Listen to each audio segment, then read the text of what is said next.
गाय बूढ़ी गाय नहीं थी, पृथ्वी रूपी गाय। मैया पृथ्वी कंपामान हो गई बोझ से, आके कहने लगी परीक्षित कोई ऐसा व्यक्ति जो मेरी लाज को बचाए। परीक्षित ने कहा भैया मैया मेरे दादा परदादा ही चले गए यहाँ से, लेकिन मैं नहीं गया, बताइए। अरे बताइए तुम्हें किसने सताया है? महाराज पीछे जो खड़ा है काला कलूटा चांडाल, हाथ में धनकुट है, हमको सता रहा है। जब जब अपनी चोट मारता है हम रमा जाते हैं। अब ये कलयुग का बोझ हमसे सहन नहीं हो रहा। श्री सूत जी समझाते हुए बोले हैं कि हे शौनकादिक ऋषियों, परीक्षित कलयुग के सामने पहुंच गए। कलयुग भैया क्या बात है? कलयुग अपना प्रभाव दिखाने लगा। तो परीक्षित ने कहा सुनो कलयुग तुम्हारी यहाँ दाल गलने वाली नहीं है, क्योंकि यहाँ मेरे दादा परदादा के राज्य में शेर बकरी एक ही घाट पर पानी पीते रहे और आप अपना असर दिखा रहे हो। हम तुम्हें मार देंगे, छोड़ेंगे नहीं। महाराज परीक्षित ने धनुष पर बाण चढ़ाया, मारना चाहा, तलवार निकाली और जैसे ही तलवार निकाली सही परीक्षित के सामने कलयुग हाथ जोड़ करके खड़ा हो गया। प्रभु मार दो, मारने के लिए मना नहीं करता हूं, लेकिन सोच लो ये कहानी चली जाएगी। बोला क्या? ब्रह्मा जी ने 4 युग बनाए जब सृष्टि की रचना हुई, तब सतयुग त्रेतायुग द्वापर और कलयुग 3 भाई मेरे राज्य करके चले गए हैं, आप कभी नहीं बोले। और मैं हूं कलयुग सबसे छोटा और मेरा नंबर आया तो आप मुझे मारने की बात कर रहे हो ना? सोच लो ब्रह्मा जी की आंख टूट जाएगी। और बोले हैं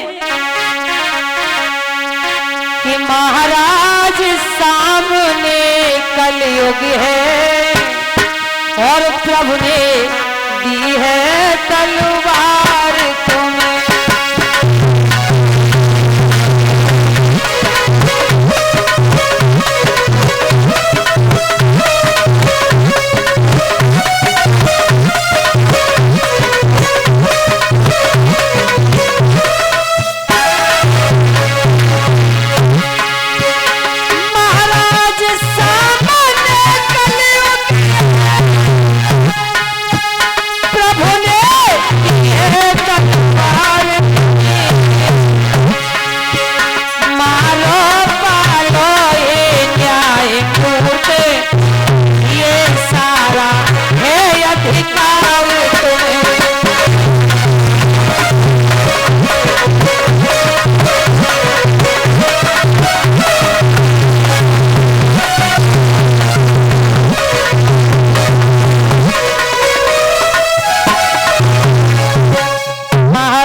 सामने कलयुग है, प्रभु ने दी है तलवार तुम्हें, पालो मारो है न्याय मूर्ति, ये सारा है अधिकार तुम्हें। लेकिन सोच लो ब्रह्मा जी की आन टूट जाएगी।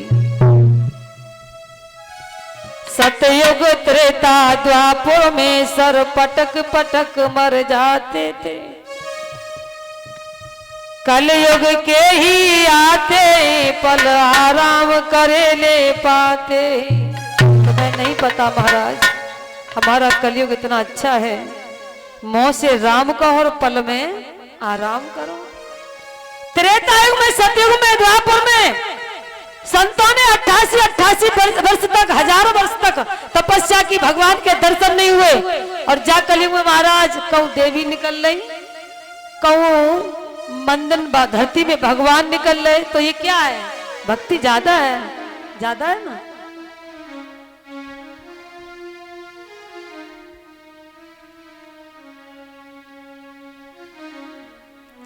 व्यास नंदन श्री सूत जी समझाते हुए बोले हैं शौनकादिक ऋषियों, मार दो हमें। परीक्षित से जवाब दिया कलयुग ने। कलयुग तलवार लेकर के खड़ा हो गया, हाथ जोड़ करके कहने लगा कलयुग प्रभु हमें छोड़ दो, कहीं ऐसी जगह दे दो जहां हम रह सके। तो परीक्षित ने कहा कि जाओ, जहां लोग शराब पीते हो वहां तुम निवास करो, जहां लोग जुआ खेलते हो वहां तुम निवास करो, जहां लोग झूठ बोलते हो वहां तुम निवास करो, जहां माताएं खरंजा पर सड़क पर खड़े होकर लड़ाइयां झगड़ा एक दूसरे की चुगली बुराइयां पंचायत करती हो वहां तुम निवास करो। कलयुग ने कहा महाराज सब ऐसे स्थान दे गए, शाम को हम कोई पी के आवेगो तो माता गाड़ी के अलावा कछो देवे ही ना है। और रही बात जुआ की, अगर जुआ खेल के लोग आएंगे तो माता जरूर गाड़ी शाम को देवेगी। और बात रही माताएं पंचायत खरंजा पे होकर खड़े करेगी, लड़ाई होगी तो हमको गाली मिलेगी, तो शांति मिलने वाली तो नहीं है। कोई ऐसी जगह एक दे दो जिससे शांति मिल जाए। तब कलयुग से परीक्षित ने कहा कि जाओ तुम सोने में वास करो। महाराज परीक्षित महाराज सोने का मुकुट बांध के बैठे थे, उसी में छोटा सा रूप धारण करके कलयुग प्रवेश हो गया। अब कैसे? सोना तो हम भी पहने, हर कोई पहनता है, जेंट्स भी पहनते हैं, माता को ज्यादा पहनना बनता है, पुरुष को कम पहनना बनता है, लेकिन नहीं, मेहनत की कमाई के सोने में नहीं, पाप के सोने में, किसी का चोराया हुआ, किसी का लुकाया हुआ, मिला हुआ। जो महाराज परीक्षित सोने का मुकुट बांध के गए थे, इनके बाबा भीम जरासंध से लड़ाई करके उनका जबरदस्ती मुकुट छीन के लाके अपने बक्सा में बंद करके गए थे। जब वो चले गए उसके बाद परीक्षित ने एक दिन वो बक्सा का ताला तोड़ा, देखा उसमें इतना सुंदर मुकुट है, उसी मुकुट को पहनकर आकेट खेलने के लिए गए तो क्या हुआ? वो जबरदस्ती चोरी का छीना हुआ, चोरी का हुआ ना, चोरी का छीना हुआ मुकुट पहनकर परीक्षित उसे शिकार खेलने के लिए गए। उसी मुकुट में कलयुग ने प्रवेश अपना कर लिया निवास। महाराज जैसे ही कलयुग महाराज परीक्षित के खोपड़े पर बैठ गया, अब तो परीक्षित भूल गए सुदोध हम कहाँ हैं और हम क्या कर रहे हैं। घोड़े पर सवार हुए और चले गए बियान जबान, जंगल में प्यास लग रही है, ढूंढ रहे कहीं पानी नहीं मिला। देखा लोमस ऋषि की कुटिया, आवाज लगाई, बाबा जी, अरे बाबा जी मुझे प्यास लग रही है, पानी पिला दो। पानी कौन पिलाए महाराज, क्योंकि संत तो भगवान के भजन में लीन है, संत तो भगवान के भजन में लीन है। और इधर परीक्षित आवाज लगा रहे, बाबा मुझे पानी पिला दो, पानी पिला दो। पानी कोई नहीं पिला रहा। उसके बाद परीक्षित लोमस ऋषि से कहने लगे और बोले, ए तनक निकयखिया खोलो, बाबा पिलाई दे ठंडो नीरो,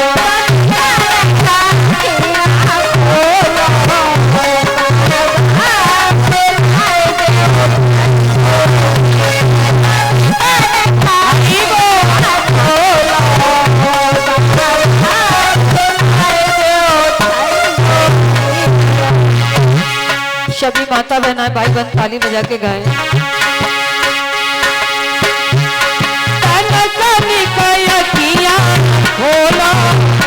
बाबा पिलाए दो ठंडो नीरो,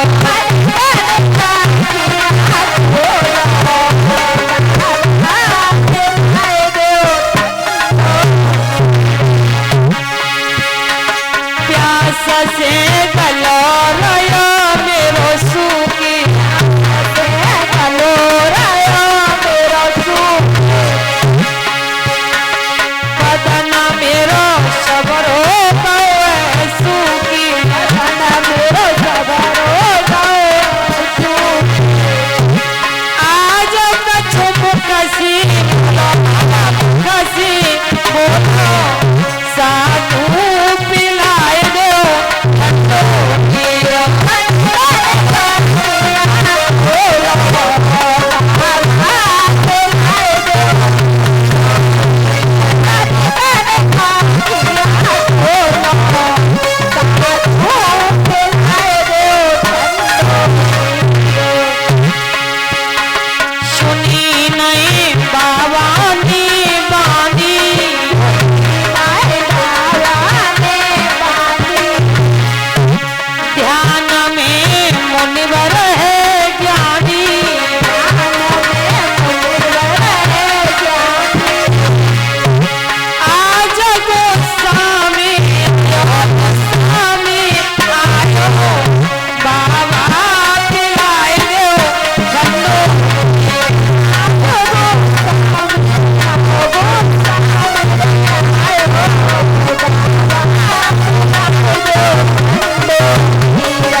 एक मरो सरप पायो, एक मरो सरप पायो, कले बाबा के लटकायो, कले बाबा के लटकायो, आजो राजा घर आयो, राजा घर आयो, बाबा पिलाए दो,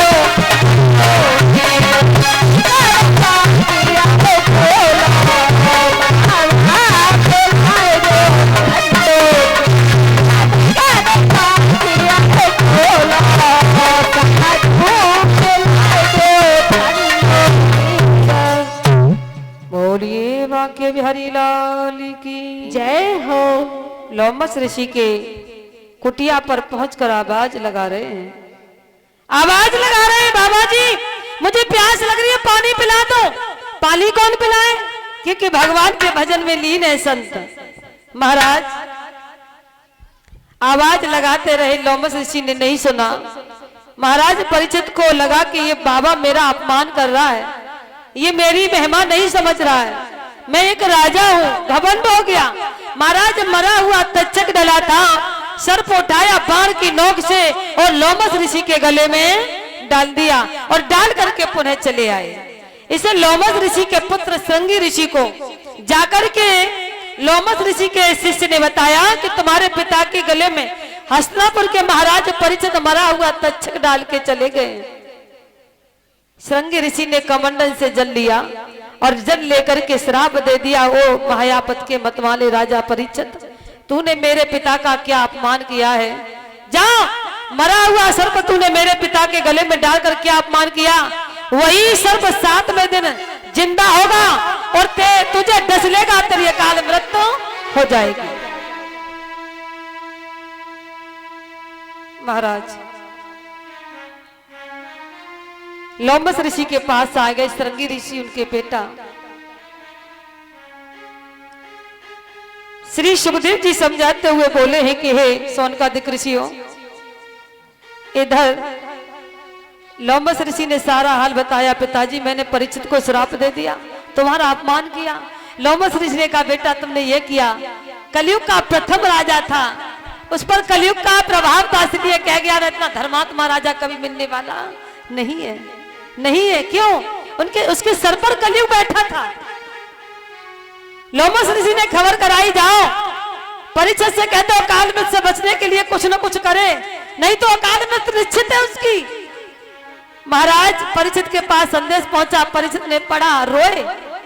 अब तो परीक्षित की आत्मा पाप पाप चिल्लाने लगी। विद्वानों को पूछा, कोई कहता तुम गंगा स्नान करो, कोई कहता यज्ञ कराओ, कोई कहता सोना दान करो, कोई कहता अन्न दान करो, कोई कहता कुछ करो, हर दान की, लेकिन परीक्षित को मुक्ति फिर भी नहीं मिली। तब तो बाबा नारद ने कहा कि परीक्षित आपको और आपका कल्याण कराने वाला तो व्यक्ति एक है, तब तक इंतजार करो, तुम गंगा पर जाओ और वो है व्यास के पुत्र सुखदेव के द्वारा ही तुम्हारा कल्याण हो सकता है। महाराज सुखदेव जी के बाबा नारद के कहने पर परीक्षित हस्तिनापुर का राज अपने बेटा जन्मेजय के हाथ में सौंपते हैं और अपने बेटा के सर पर ताज मुकुट बांध के कहते, बेटा आज से तुम राजपाट संभालोगे, हम तो भगवान का भजन करने के लिए गंगा मैया पर जा रहे हैं। महाराज नवलते आ गई। नवलते कहने लगी, पिया वो कैसी जिंदगी तुम्हारे बगैर मैं कैसे रह पाऊंगी? और रो करके बोली है कि पति बिना है जीवन बेकार और पिया मत जइयो गंगा जी को।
जा कि न बल दे, यहाँ कोई किसी का नहीं है, हमारी भक्ति में भंग मत डालो।